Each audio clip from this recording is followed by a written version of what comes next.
Taxation is theft. Please, at least leave us alone in our living room. My job is to find the truth. Double the taxes. I'm a human being. God damn it. My life has value. Triple the taxes. This is an IRS agent's dream. If you think that the Capitol will ever treat us fairly, you are lying to yourself. Beautiful, lovely taxes. Sorry, but I don't do taxes. Did you see the memo about this? The government is a greedy piglet. Just leave us alone. Do you know what Ralph just said? The roads. You boys like Mexico? I'm as bad as hell, and I'm not gonna take this anymore. Welcome back. Taxation is theft, and we have a very special episode today.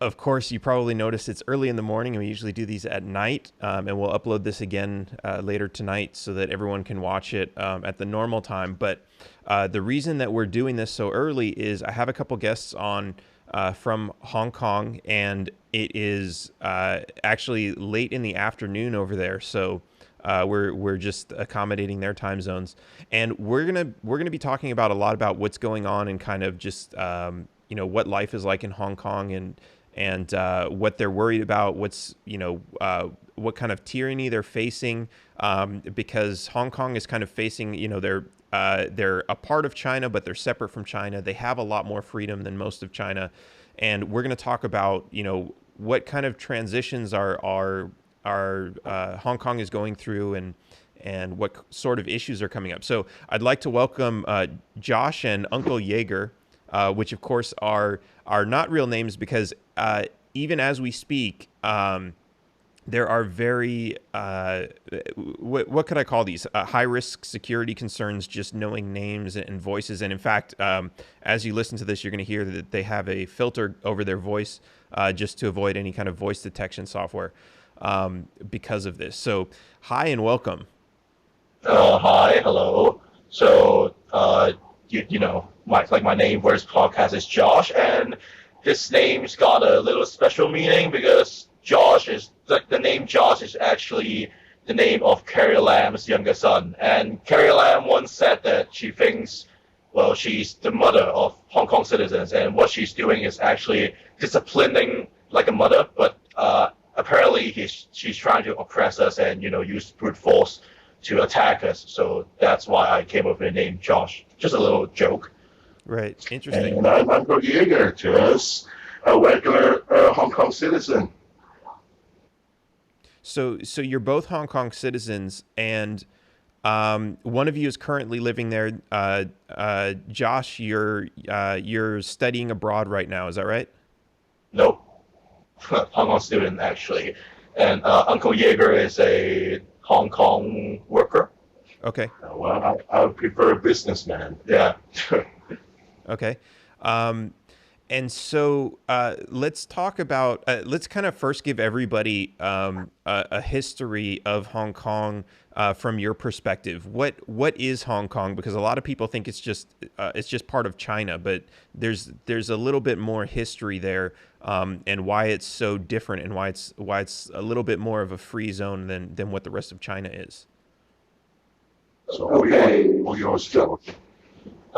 Let's start with a little bit of history. Hong Kong was underdeveloped until the British came. Like, we had a little culture, but that's like it's not really well developed.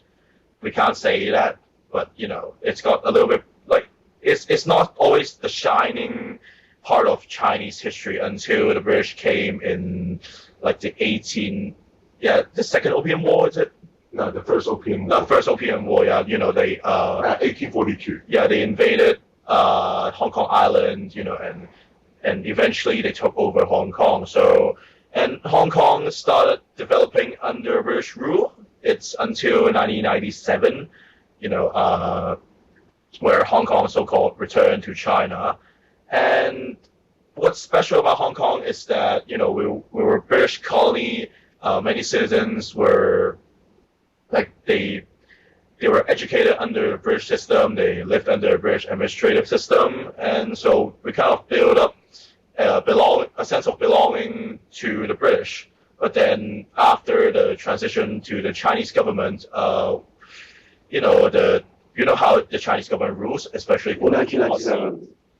yeah, they prefer to use oppressive methods, I shall say, and it's starting to stir up a lot of anger among citizens, and especially in the recent 2 months where they're trying to pass a Extradition law. bill, which is actually being feared by quite a lot of Hong Kong citizens because it means that we may, like, even foreigners in Hong Kong exist. Yeah, well, they will be at risk to send to China. And the thing is, China is using Hong Kong is using the common law, and the Chinese mainland is using the what is that?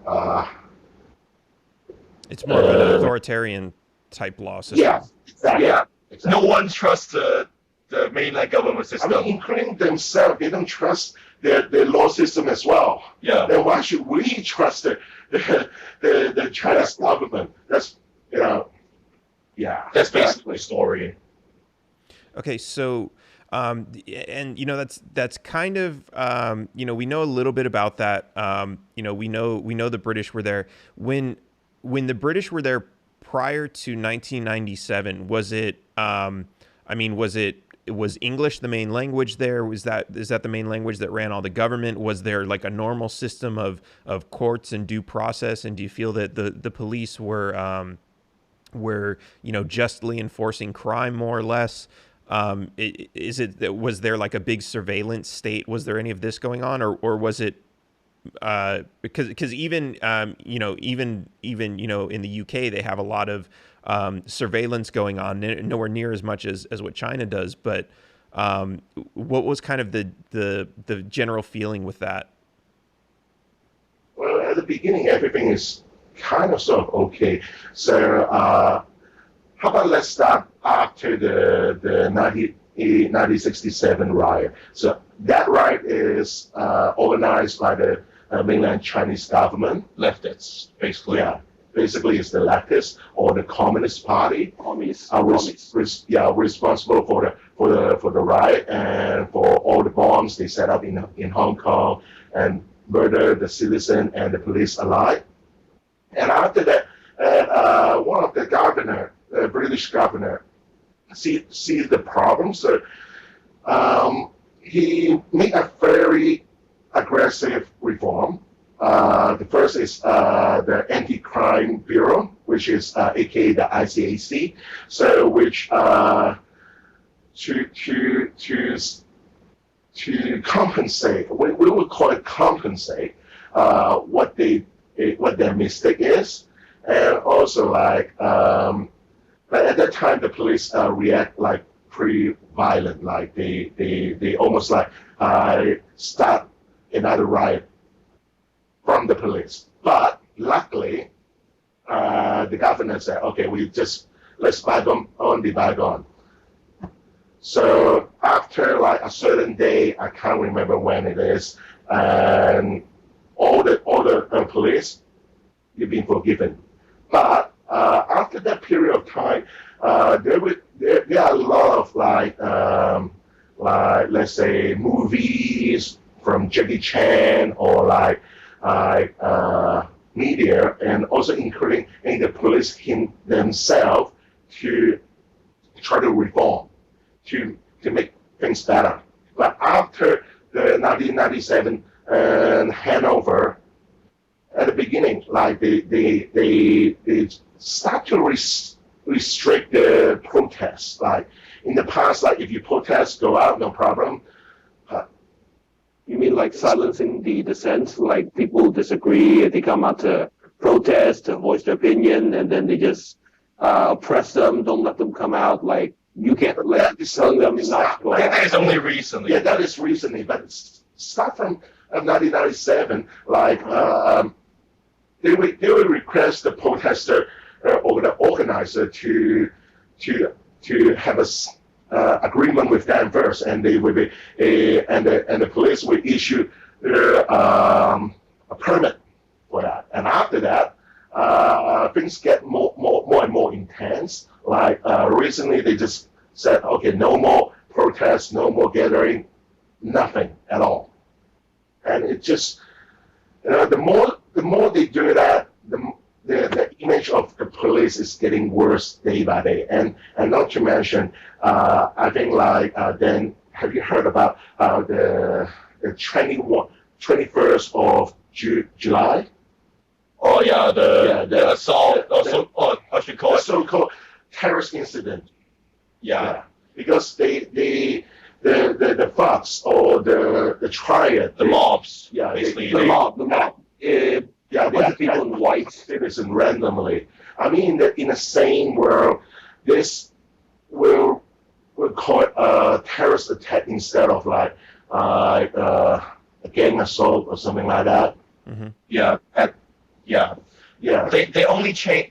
At first they call it some kind of a disturbance or something until like maybe 1 week ago. I don't really remember, but it's until recently that they changed it to like they started calling it a riot. And is it only two men were? Two person being prosecuted. But, Yeah, only two were prosecuted, but it took them almost a month to do it. while on other events, like for the anti-government protests, they usually act very quick. They arrest a lot of people, and it's been said that they're actually torturing them. They're sending them to unknown sites and locations. To beat them up, and some of them, and they got their bones snapped, or something like that. It's all in the media recently, and also we got another incident in Yunnan or something like that in a hospital. That one of the patient got tied up, and the police exercise torture to the patient, being tied up already. Yeah, 62-year-old old man actually. Yeah. Although he's drunk, but doesn't mean he's been tied up already. He can't fight back.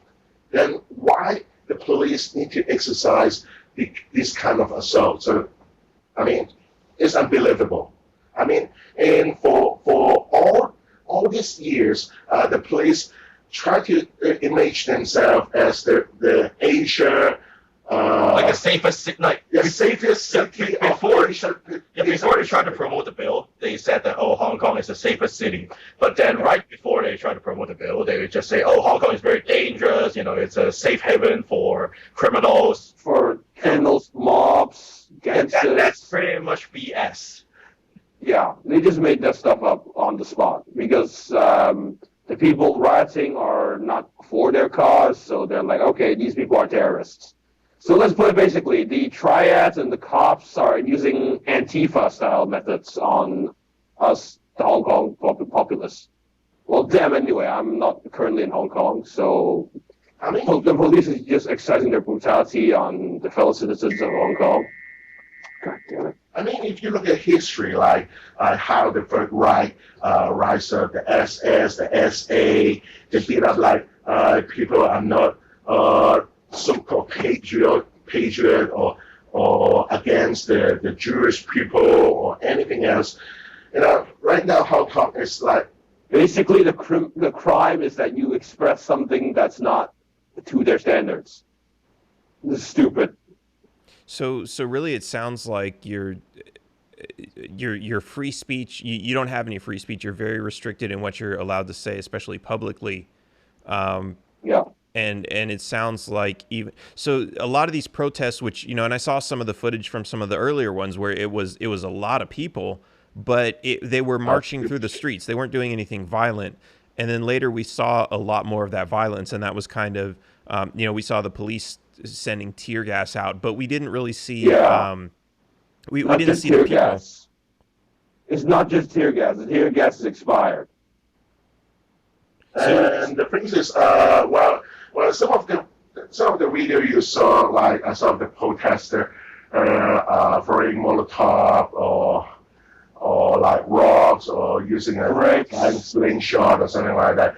I just want to emphasize some of the so-called protester may be undercover police because we've been in having couple incident that under spies try to infiltrate the protests and try to tell people that, hey, charge! And I mean, like, clearly, it's Right. just only, well, Like to misguide the protesters. yeah.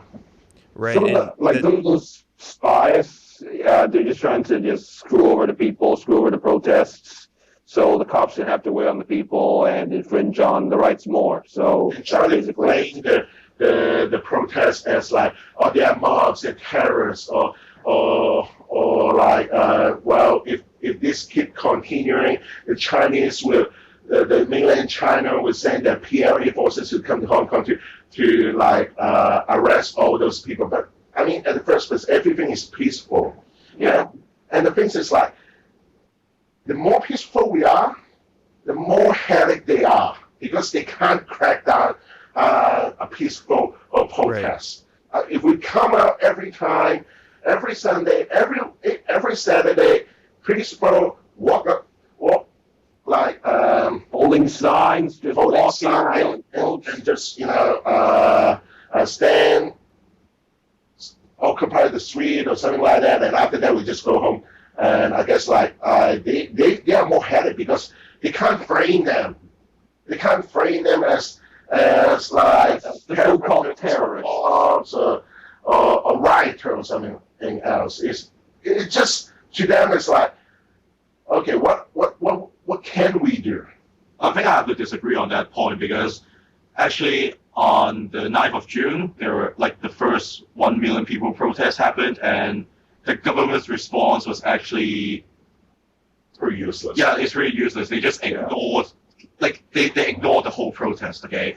So on the 12th of June, actually I may call it like the first armed conflicts with the police, like it happened in Admiralty, which is near the And also under the legislative the council. Yeah, yeah. it's near the legislative council where protesters actually use more radical measures to maybe I could say it's assault, but yeah, they were having activities over there, and actually, I think we may say that it's because of these radical actions that the bill wasn't passed on the 12th of June because the legislative council members I think they will start to be concerned of their personal safety. So the real problem, like the root of all evil, is actually the government. Because if we do peaceful protests, they wouldn't care. But if we do more radical movements, it would then condemn violence, and that's the real problem. So they're trying to paint us as the attackers. So let's say if we go out to protest or demonstrate peacefully, just walk around, they wouldn't give a damn. But if you start throwing rocks, That's the real problem, actually. But if you start throwing rocks at them, they have an excuse to blame the Hong Kong protesters for that they're enacting terrorism or Yeah, something. thanks for rephrasing. Right. They'll use one small act of violence to discredit the entire movement. So are these are these police that are involved in this? Are they from Hong Kong also? Or I've seen like the Chinese government, I guess the national government, bringing in a lot of trucks and their own. I guess I don't know if you call police or soldiers. Oh my God! Yeah, I've seen that all over Australia. Police are at the border, but the main problem is that You don't know. You never infiltrate the police force already, or they just they come down from mainland and just wearing Hong Kong uniforms. Okay, so These guys, it might be, So they're I guess I'm trying to get like kind of a reference in their mind. It's like they're not attacking their own people. They're sent almost on a military mission to another city that's not their friends and family, and it's that's not official, but we don't know because the government uses some very shady tactics. And also, like, how to put it, like, right now, and the police calling the protester cockroach. I mean, like, dude, they are human as well. Then why do you call them cockroach? Actually, it's a dehumanizing. It's like they're trying to dehumanize protesters, and the police, they actually wouldn't bring their warrant cards. Like, we don't even know if they're really the police. And when citizens or protesters ask them to take out their warrant cards, they would just refuse. and they may even arrest you for like all sorts of different crimes, and that's the main problem. We don't know. It's not that we can clearly we can. It's a must that the police they're actually getting some forces from the mainland. We don't know because it's still unknown. Yeah, Right. there are like propaganda videos all across the media showing the Chinese mobilizing to the border city. We don't know if this is true or not because I'm not there. Cover of the CNN and BBC, and even the President Trump said it himself already, like the armed police being mobilized and stationed at the border, and one of the stadium in Shenzhen. So I would put it like the situation in Hong Kong is pretty intensified and it's pretty critical as well. So I think I think the option for us is like we go on protest peacefully every Saturday and Sunday, and and we don't like apart from how to say Join? distance ourselves with those who throw Molotovs or bricks. Oh, yeah. All right. Because I know what you mean. I think it's like they have their right to do it as well, and we have our right to do it peacefully. Yeah. But the thing is, the goal are the same. It's like the five demands. The five demands are the same as well, because it is most importantly, it's like we need to get things done. We need to get the five demands passed, because Carrie Lam is a very stubborn lady. Some of the media call her like emperor of Hong Kong. Emperor. Yeah. Yeah. It's all over Australian media as well. And of course she's basically got unlimited resources because of course she doesn't have to pay for this on her own. She pays for it with your money. Is there what's exactly? I mean, it seems like if this were to continue on forever, at some point the people would get tired, and of course the people that are the police and the government that are fighting the people will never get tired because that's just their job. That's where they get they're going to go there every day for work. They get paid. Yeah. Unfortunately, then that is not the case because in the past, in the 2014, yes, you are right, but now it's not because. Day by day, the police is keep adding oil on the fire, into the fire or whatever. Yeah, because like in the 11th of August, the police exercise police brutality again. And some of the protesters been shot in the eye. Yeah, And she lost one of the eyeball already. She is blind now. She got shot with a pellet gun. Yeah, that's actually before, but after that, there's a couple of cases also happened in the same way. Yeah, actually, there have been 3 cases of the police shooting some protesters' eyeballs, and the protester just lost half of his. Josh. 3 cases, and Josh, that's unacceptable. Josh, I need to confirm this. Were there live shots fired? Because in the Australian media, they claim that live shots were shot at the protesters. It actually happened. Is that true? It happened at Sunday in some sort of poll. Yeah. One of the police officers. They fired a shot to the sky. Yeah. And they claimed that it was because it was due to self-defense, but. And one of the police officers Spartan kicked one of the citizens of Hong Kong. Yeah. The guy one guy was trying to. Yeah, he was trying to. Yeah, he was trying to beg the police not to shoot by kneeling down, but then the police just kicked him. And then on the other day, when the Tonga Police Force, the official press conference, they said that it's a natural act. Yeah, so instead of and it's really unacceptable. instead of instead of like this is Sparta, so that would be rephrased into this is a natural reaction or something. Yeah, so that's ridiculous. Double standards, basically double standards. Right. Yeah. Because when those demonstrators do something, police call it terrorism. When they actually attack the protesters, they call it a natural occurrence. Right.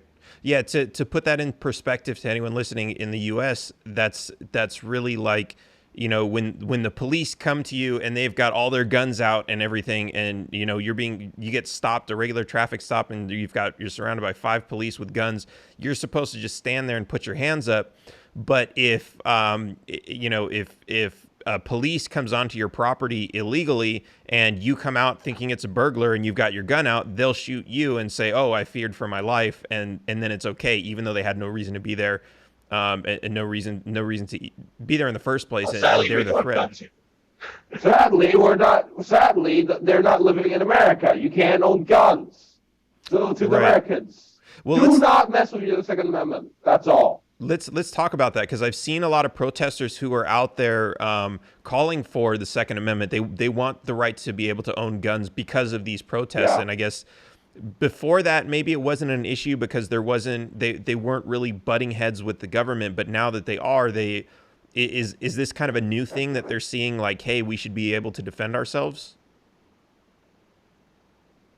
Well, personally saying, I think it's a good idea, but it won't be the most effective, because even if there is a Second Amendment in Hong Kong, it will be immediately repealed by the Chinese government. Because the Chinese government, and they don't want people to have power to have guns and else, because it's endanger the rules or something like that, because they rule with fists. Yeah. Well, and here's another interesting question, because you talk about being peaceful in protesting, and of course, if all the protesters came out with guns, there's a lot of people would say, no, that would just create more violence. And also, even here in the U.S., where we do have a Second Amendment, whenever we do have big protests like this, like we've had, probably nothing to the size of what's going on in Hong Kong, but we have had, massive protests where maybe 10,000 people come out to protest police brutality. And even though they have a right to carry their guns, they don't bring them out to these protests in general, because I think they know that this would be like, a big war that would start. Let's talk back about Hong Kong, because I think we're getting a bit off topic. Apologies if I changed the topic. So how about we get back to the topic? Yeah, but actually, regarding Hong Kong, like if you were to put the Second Amendment in Hong Kong, I think, like, I didn't study very into the situation, but I think there are a lot of circumstances that should be considered. Yeah, because Hong Kong is like a different city. We have different cultures and that. Yeah, but I think we should be getting back to the main problem of Hong Kong. Yeah. Okay, so let's talk about the actual extradition bill. What do you think? Because a lot of people, even in the U.S., they hear that and it's like, okay, so if somebody committed a crime in China, they're going to be sent to the main part of China to be prosecuted for this for a crime that they committed. But there's a kind of a bigger fear than that. There's a fear that this is going to be abused, that it's going to take away other freedoms that you have in Hong Kong. What are some of those bigger fears? It's kind of more like the political dissent will be sent to be extradited, and not really, how to say it. It's really about the distrust to the Chinese government, because and the Chinese legal system. They have a long history of prosecuting political opponents that speak out against the Chinese government, like Ai Weiwei or Liu Xiaobo and all those people.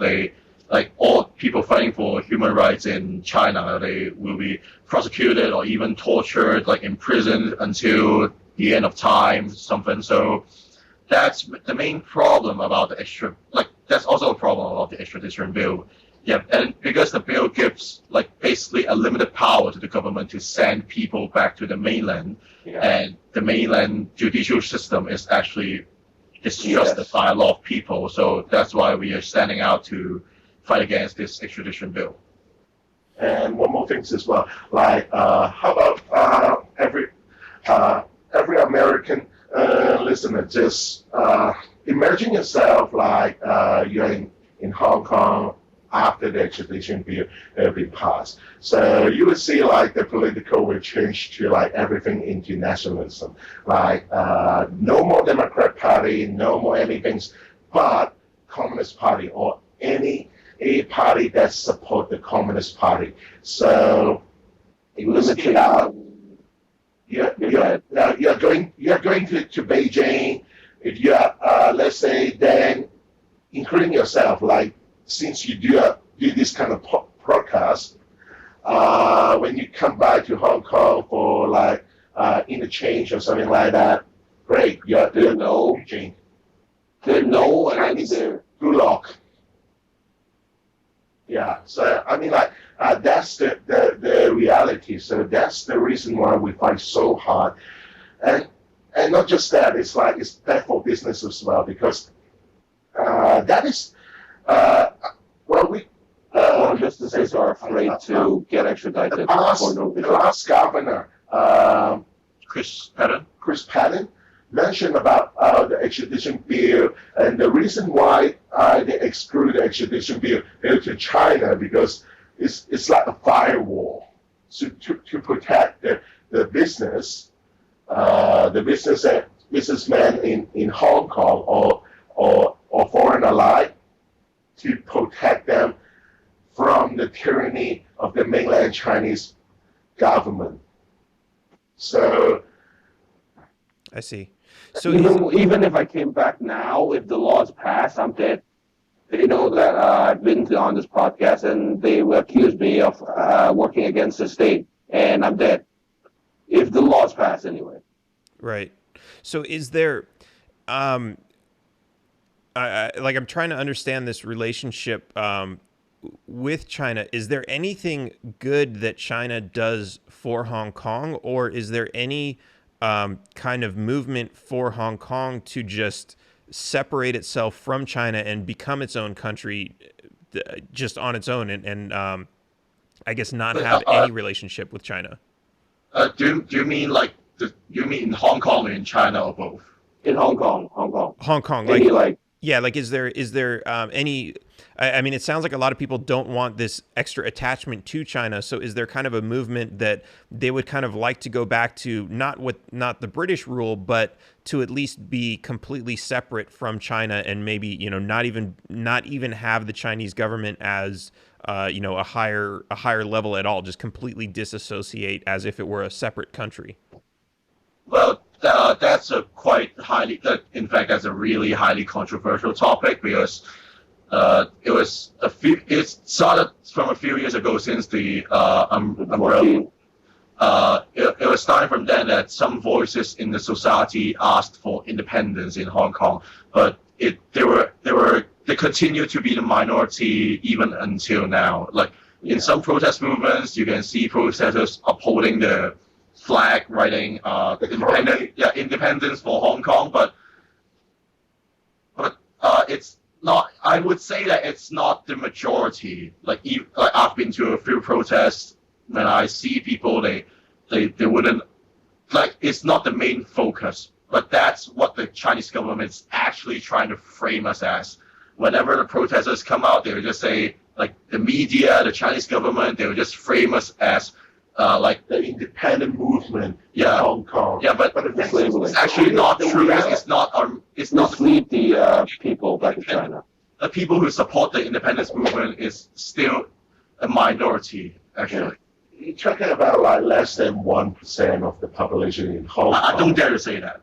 Yeah. Yeah, but actually, that's what's happening in protest, and I don't dare to say whether people's attitude would change because the Chinese government is actually standing firmer and firmer instead of like trying to soften. So there could be a chance of people actually switching to asking for independence in Hong Kong. But right now, we don't know. Yeah, right now it's still the minority. And mainly like Hong Kong citizens, and they came out and protest. They just want the Chinese government to fulfill the Sino, the British joint Sino and British declaration that one country, two system will be continued, and the 5 demands. Like, so simply to say, it's like Hong Kong people want the Chinese central government to hands off. Very simple. So for those who don't, I guess for those who don't want independence, but they don't want, they don't want, I guess this military influence that's happening. What's their reasoning for saying, you know, what do they get out of the relationship with China? What's their benefit for that? Why do they want to stay a part of China but stay separate with the non-extradition and these other boundaries?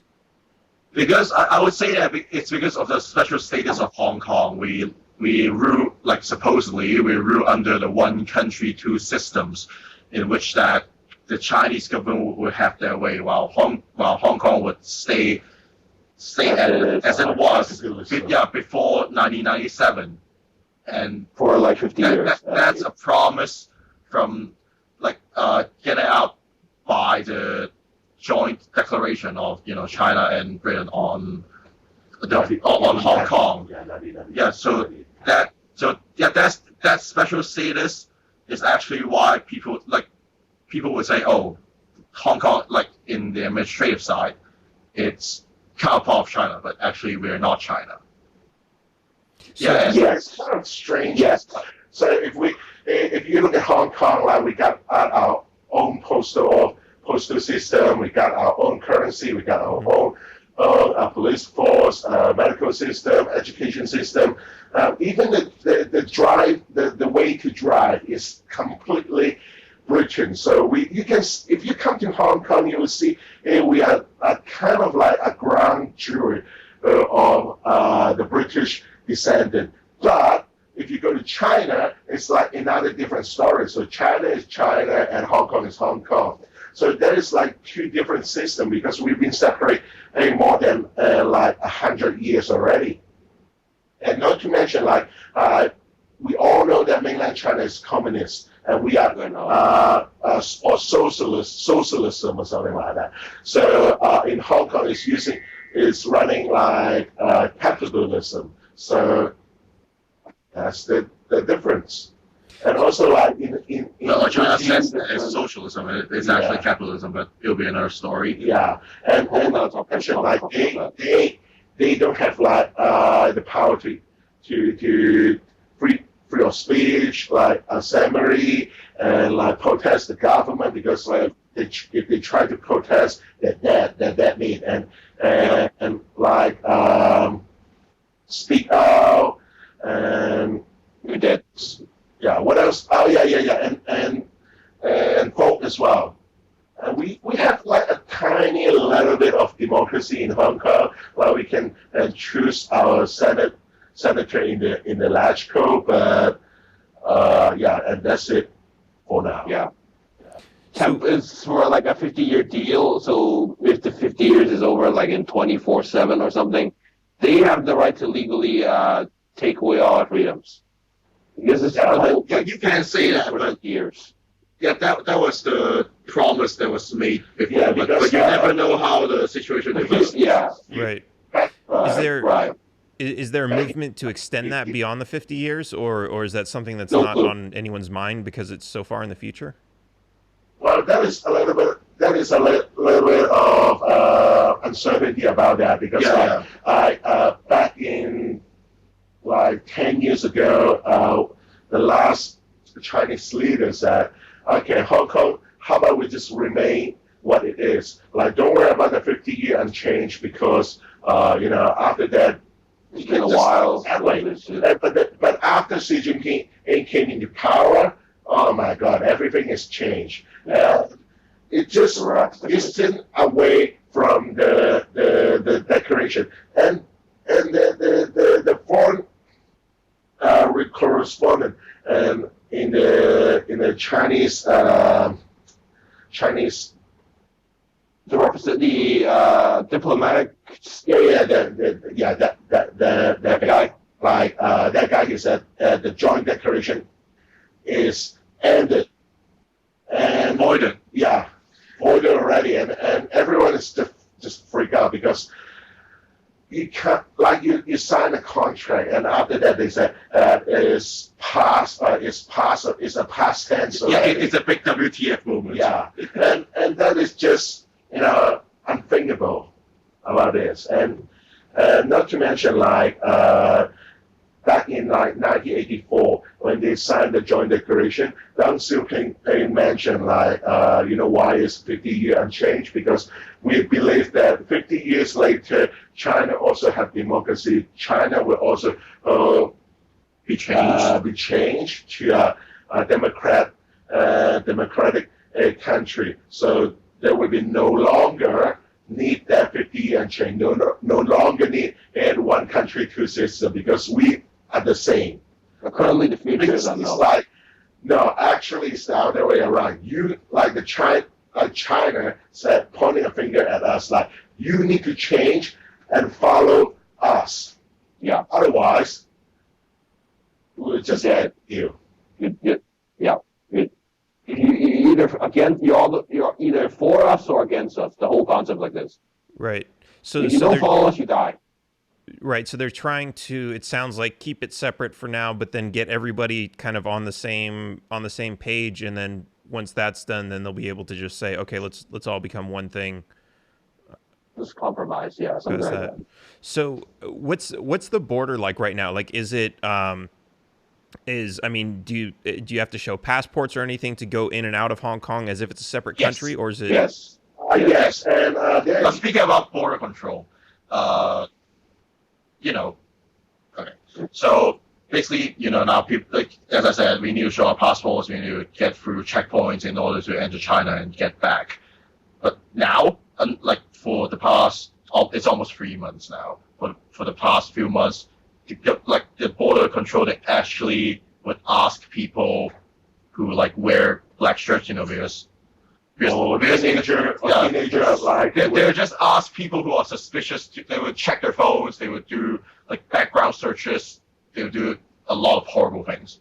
and also like I forced them to install an application that Unknown applications that Chinese government Authority track you. Like, authority can take all their Wow. photo or like basically they have access to people's phones. yeah, it's like And a all- backdoor. Yeah, and It's and like all a and backdoor. all of their private information, and and that's also a big issue. So regarding like one of the questions you asked, like how's the border works. So like for example, like then if you come to Hong Kong, you have your passport check and stamp, and after that if you want to go to mainland, you need to get your passport check and stamp, and after that if you want to go to Macau.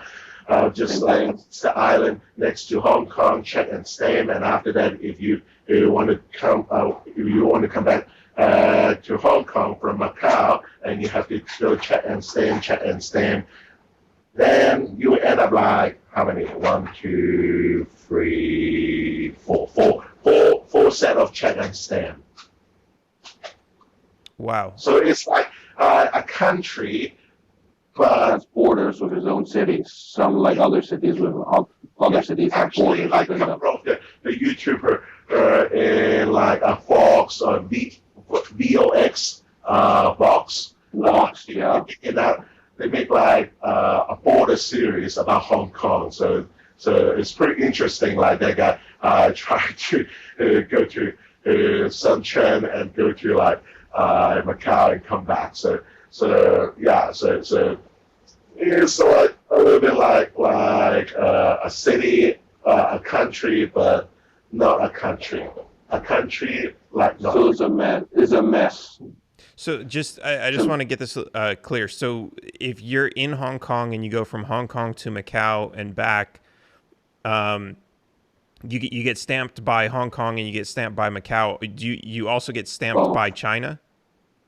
No, you don't, unless you go to China. So Okay, so as long as you stay- Hong Kong to to Macau, check and stamp, and Macau back to Hong Kong, check and stamp. Same thing. Okay. So Macau is what? It's got some sort of arrangement, kind of like what Hong Kong has. Yeah. Yeah. It's also ruled under the one country, two systems. But if you like look at the situation now, Macau's actually you can say that it's taken over by the Chinese government because they passed some like a very authoritative rule, Article 23. Yeah. Yeah, the Article 23 and all of that. So now basically you can say that Macau has fallen under Chinese rule even before 50 years have ended. Interestingly, like back in 2016, they also consider like making the extradition bill as well, but they scrap it like 1 year later because they said that they can't confirm the legal status in China is safe for Macaoese to like prosecute in China, so they just scrap the deal. But the thing is, in Hong Kong, they proceed. So Carrie Lam is a very, very, very stupid move for doing that because what I would say is like he just Shows how weak we are. Hong Kong Shows that how weak Hong Kongers are, so that the Chinese government can come over us, the whole shebang, basically. Even in here, some of the Hong Kongers in Australia are talking about this, how piece of that the extradition law is, and how lets the Chinese government know how weak we are and how easily it is to infringe over us. So, do you think like, why is it that they're so interested now? I mean, I know. So I know there was an agreement and it ended. Do you think that there's more interest for China to get into Hong Kong because of everything that's developed there? Like maybe, when the British came 50 years or 100 years ago, and there wasn't much there. So, the leadership of China could just say, okay, yeah, whatever. It's a little piece of land. There's nothing there. Who cares? Do something with it. Now that it's got a huge developed economy on it, do you think that that's kind of an incentive for China to say, well, hey, we want a piece of that action. We want to tax it. We want to control it. We want to extract maybe technology that's being developed there. Absolutely. Absolutely. Because Hong Kong has been a role model, like you can say it's been a role model for China since the PRC got into control because they saw that the Hong Kong was a well-developed city. It's got its own infrastructure. Its economy was growing, and so it's always been the top city of China, like in terms of economy, like the economic performance. But like before, the Chinese government always said, "Oh, we need to make Shenzhen the second Hong Kong. Oh, we need to make Shanghai the second Hong Kong." But they failed. And I think the main reason is because of the legal system, where the Hong Kong is still like we're adopting the rule of the British, like the legal codes, the legal system, or cases where you have the cornerstone built by the British. That's why foreigners and investors, they would like to invest in Hong Kong because they can run with some familiar rules, and also again it's the distrust towards the Chinese legal system. Another thing. What's that distrust? Like, are people worried that if they invest in, like, let's say if they invest in a business in Shanghai that or Beijing, that they're going to lose their investment because of the legal system, that it's going to be confiscated somehow? Let me give you like a very clear example. New Balance, right? The company that produced this shoes, New Balance. Yeah. Actually, there was this fake company, like a forged company in China called New Barlin. Like it's BARLUN. Okay. New Balance tried to sue New Barlin for Chinese knockoff for copying them. They tried to sue them, but actually the Chinese court ruled that New Balance lost. like New Balance lost the case, and New Balance took over. Because That's just a very simple example of how the how about Apple plagiarism? A couple of the product like iPhone 6 or iPhone 7 or something like that, they can't sell in China because the court said Apple iPhone 7 is copied from one of the Chinese company a product, and which is it's absolutely wrong. But a lot of places. But then the legal system, but then the courts said that the foreign companies copied our products, and that's why that's from at least like a lot of people's standpoint. That's why even here, Chinese government. some of the Chinese people in here, even they claim stuff like bullshit, like they say like iPhone copies Huawei or like Huawei, basically. Yeah.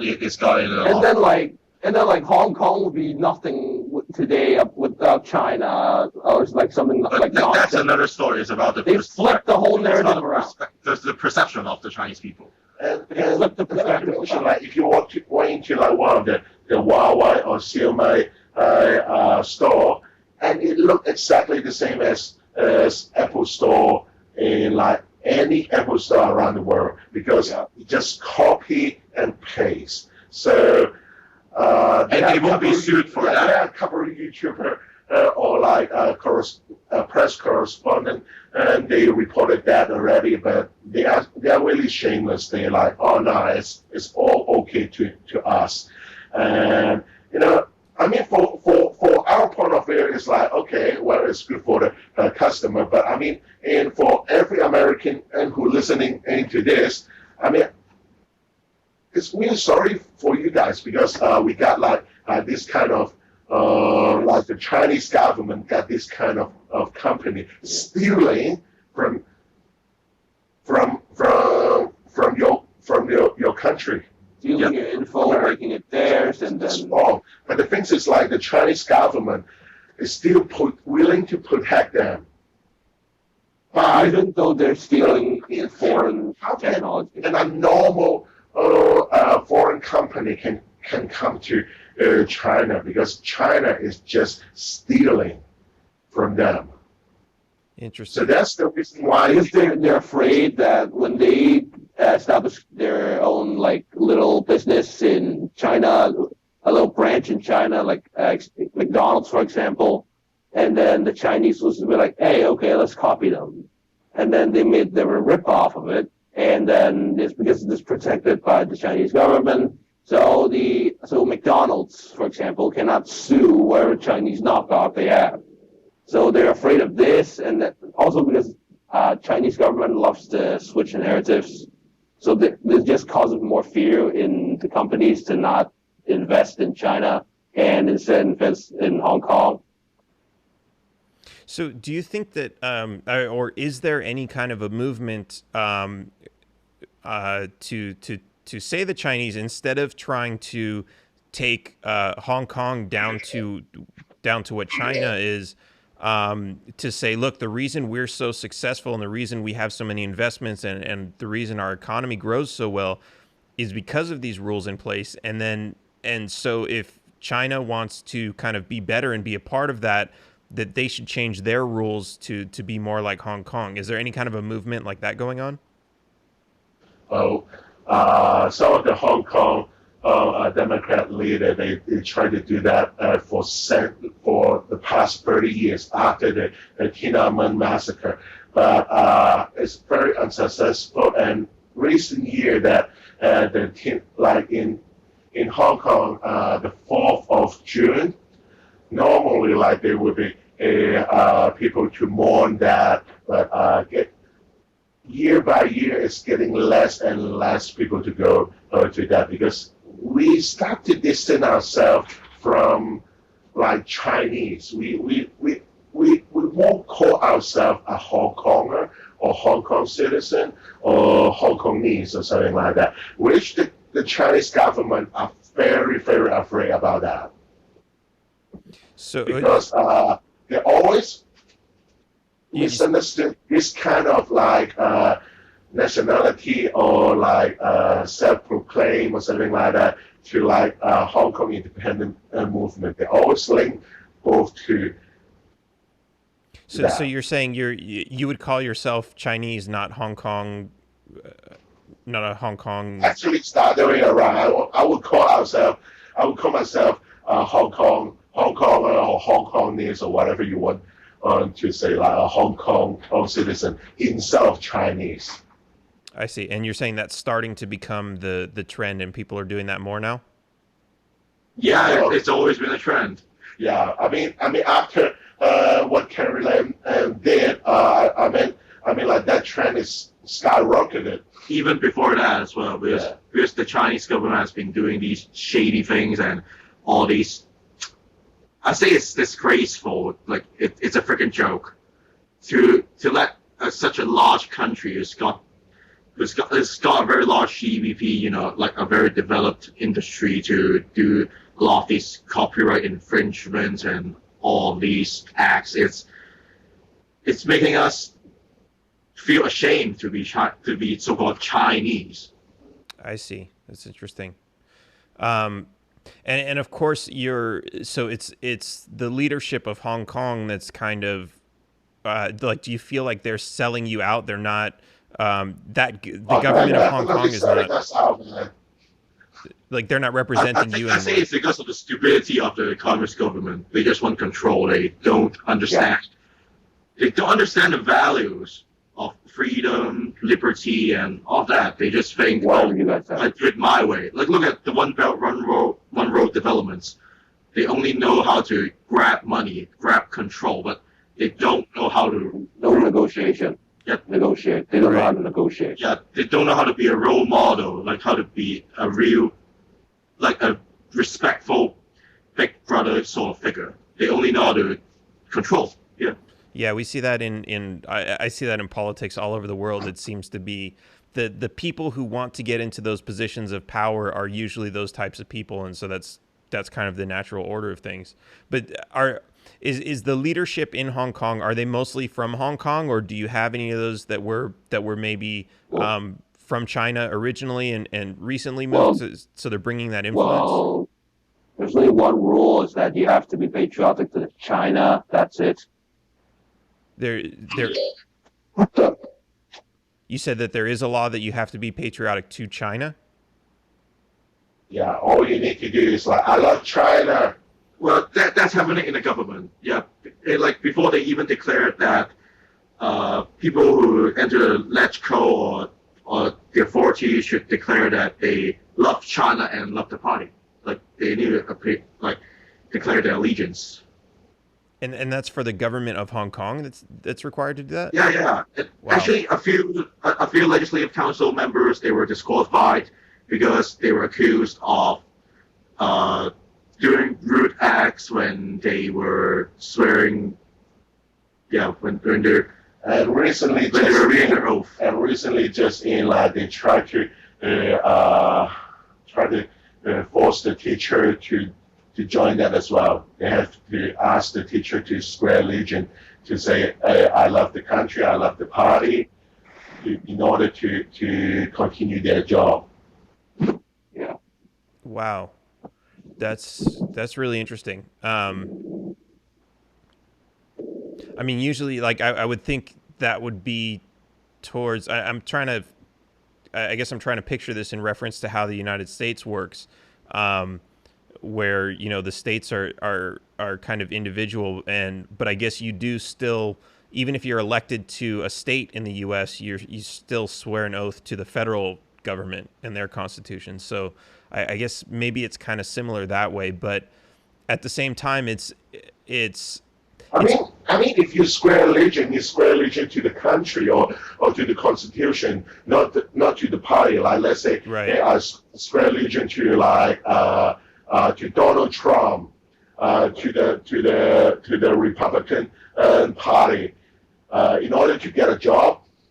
I mean, in America, that is like insane, and I guess people will just rise up and overthrow the government for that. I'm pretty sure for that. And still, the main reason is that because the Communist Party is we can say that it's the root of all evil.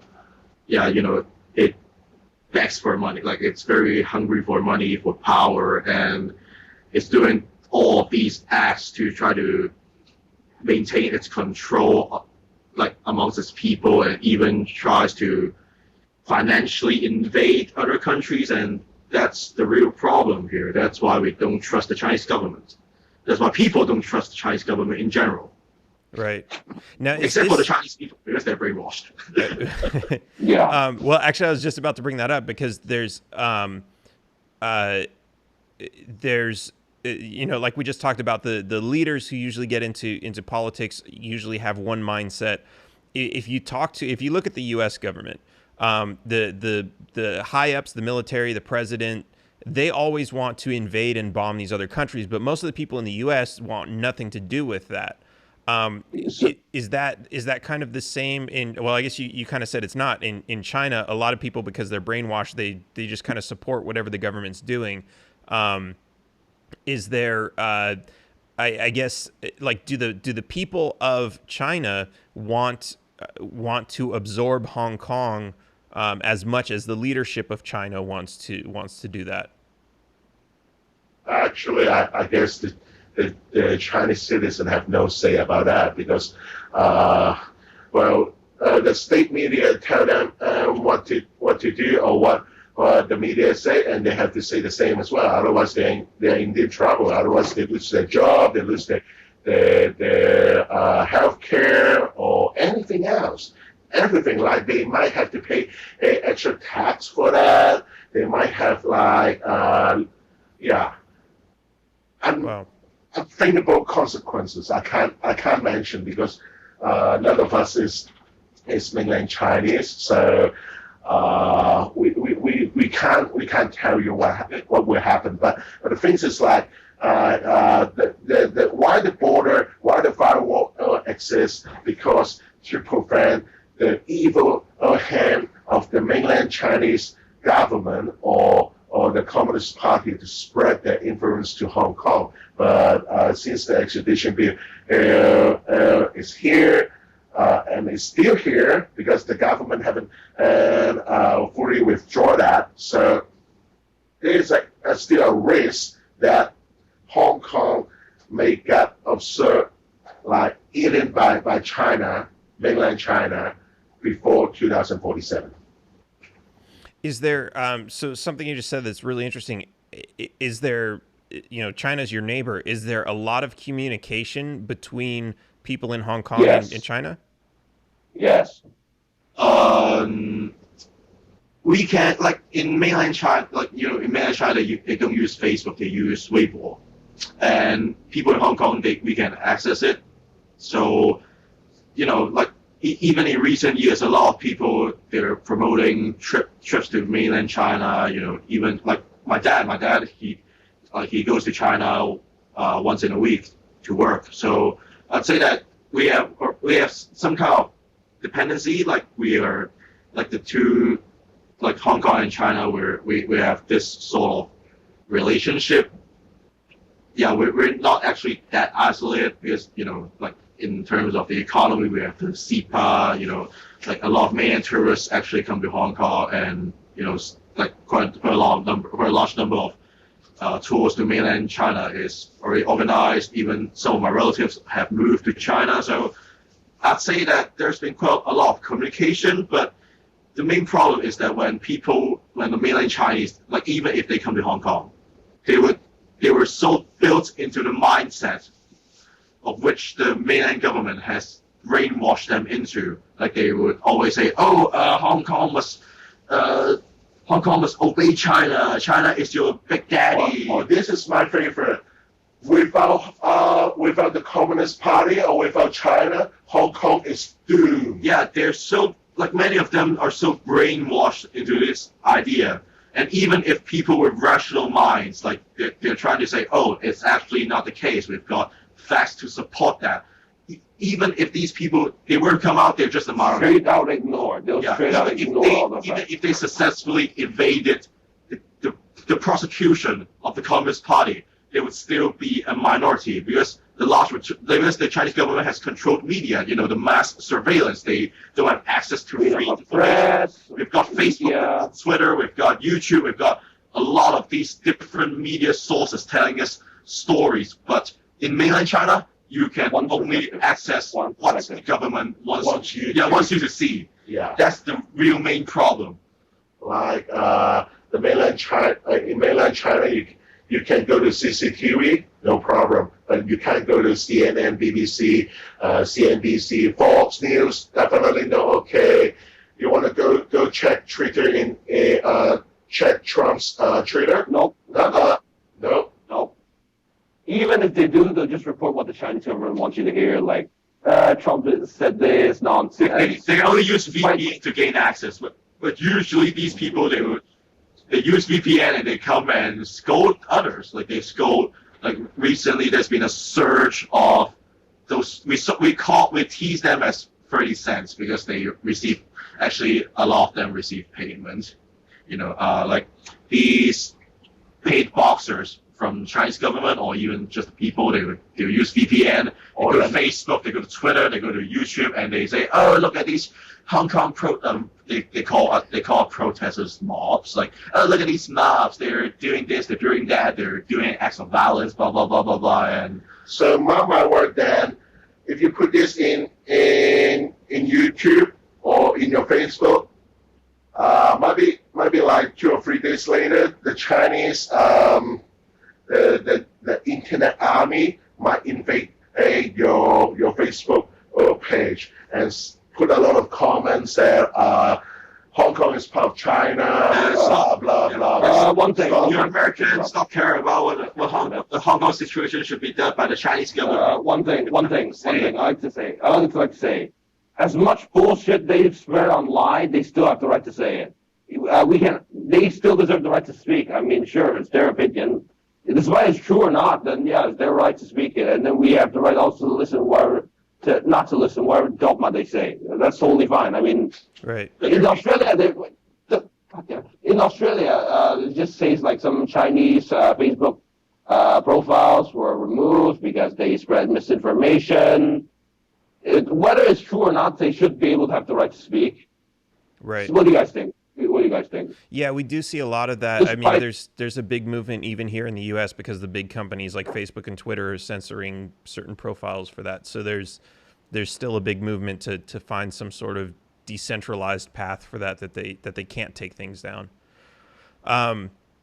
So we're kind of coming up to the end of the show, but I want to give you guys a chance. Just if you have anything else that we didn't get to that you want to talk about, is there any important issues or points that you want to bring up to what's going on? No, Josh stole every single point I have. Well, I'd say that if any listeners trying to come to Hong Kong, just stay safe because the police is pretty much crazy, and conflicts. As we said, they're getting more and more intense. Like protesters are starting to use Molotovs and all of that to stop the police from forwarding in the protests. And if you really want to come to Hong Kong, maybe choose another day and stuff. Like recently, not now, but it's coming in the future. I'd say it's pretty dangerous. Yeah, because what I would say is like the most dangerous things is not the protest.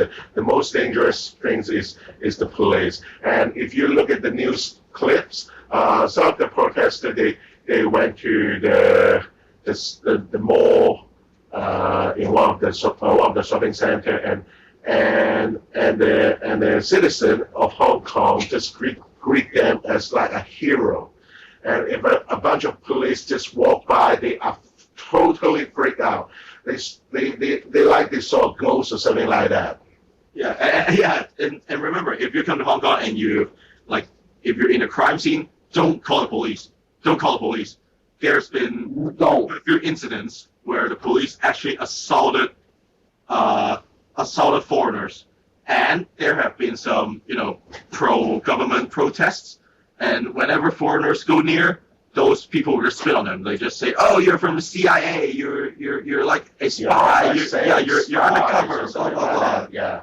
So in Hong Kong, if you see a person like wearing a white shirt, be careful because they must be I wouldn't say every white shirt a bad guy or like pro-China. Just watch out. Just watch out. But you can say it's like 90% of them are like that already, and not to mention like they are willing to attack like any like foreigner. Like if you're white, you're Caucasian. You may say that we're under anarchy, actually, because the police is not doing anything. They're not doing their job. They're not doing their job, and it's chaotic. Interesting. So if even for me, I'm still a bit afraid to just come home because all the mess that's going on. Just as Josh said, all those white shirt people. I'm not. Some of them may be the Triad gang, so it just increases the fear. So even now, currently, I'm a bit afraid to come back to Hong Kong because me being here is enough for excuse for me to get dragged on the street and publicly tortured. Because you've been in Australia for a while? Not just been in Australia. I've been in Australia for a while. I've had this little podcast thing. And when I come to Hong Kong, if they found out, I'm dead. And so, actually, there's been another case where some protesters or anti-government protesters they're posting notes on the London Wall. Yeah, in Australia. Yeah, I guess. Oh, yeah. I guess you know the London Wall in Hong Kong. In Sydney, in Melbourne, Sydney, and some other cities in Australia, there's some of the Chinese students tearing it down. It's not just tearing it down. Like, two people were sticking notes, like they were trying to tidy it up, and suddenly one guy held a knife and assaulted them. Yeah, wow. A couple incident like the Chinese student been arrested by the Australian police. And I think like some of them is not the major cities, not in the states here. They assault some of the Hong Kong people in the state, and not here, but major cities. They want to get arrested in major cities because in these cities they're like, okay, this is not a major city. We won't cause that much influence, not cause much influence. So I'm a bit surprised that they didn't choose to commit these violent acts on the protesters, because Adelaide is more of a minor city and people rarely talk about it. They're like other cities like Sydney, Melbourne, Brisbane, they're all like major cities, so it's gonna get a lot of flack if they do something. So that's the thing I'm a bit surprised. Second, still they do this, it's wrong. You can just say whatever crap you can say, and then we can just ignore your crap. But you don't have the right to commit violence on people you disagree with, because that's just, Right. Yeah, no, in foreign countries you can be arrested, but in Hong Kong, probably not. No. Wow. So one final question before we go is there anything, if anyone from around the world wants to show support for Hong Kong, is there anything that we can do to help that? You may have to ask Cody about that. Ask Josh about that. Well, can you like for a listener around the world, if you see a Hong Konger like their protests, go and join them, because just shows also talk to them. Because we just need to we need your support to fight off the mainland Chinese government, and mostly when these kind of things happen, there will be a lot of Chinese students to stand the other side. No matter which side you stand on, just keep it civilized. And if you see some Hong Kongers, some of your friends are Hong Kongers and they participate in the protest, feel free to ask them for inquiries to see what happened. We won't assault you. And again, just stay safe in those protests. feel free to attend them. We'd like to welcome people from all around the world, all different ethnicities, to help join the cause and raise some awareness. And maybe spread the message, you know. You can call it a terror crisis now, and especially for people in the States, we've established a lot of White House petitions on various different events, like the Yunlong terrorist attack on the 21st of July. We've got like all of these petitions going around, and if you see them, like, feel free to sign up for us. Like, it'd be helpful, I'd say. Feel free. We'll welcome you all to join. Mostly, it's just about spreading the message. Yeah, and just if we have enough lumber for that, but at least like you guys may convince the Chinese government to rethink their strategy, like not. Or just ask the local government to respond to the situation in Hong Kong. That'd be really helpful. Yeah. Because as sure as hell the Chinese government won't listen to anyone.